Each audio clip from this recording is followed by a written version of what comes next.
So mga lods, hindi ba kayo nagtataka?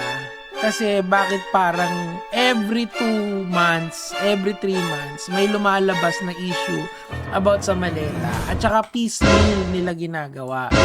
Okay, so ano po muna yung dapat nating malaman doon? Yung iba po doon, hindi naman mga Marines at yung karamihan po doon ay mga na-discharge ng hindi ayos, 'di ba? Nasa balita po lahat 'yan.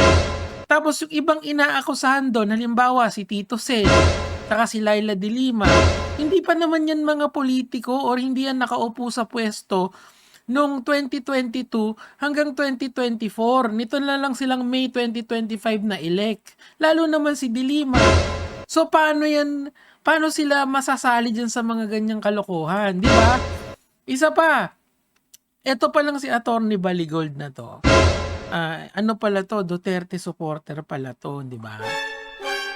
Alam mo kasi, ang target audience nitong ano na to, itong expose na to, na every 2 months nangyayari, yung mga ano na, yung mga yung mga supporter nila nung simula pa lang, di ba? Syempre si Boss Martin ang laging tina-target diyan. Siya na lagi 805 billion yung kinulimbat, di ba? Diyos ko Lord.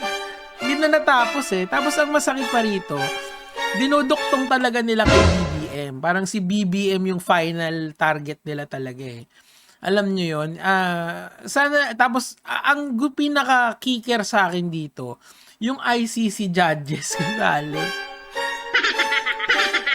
Wala naman silang pinapakitang kahit anong video.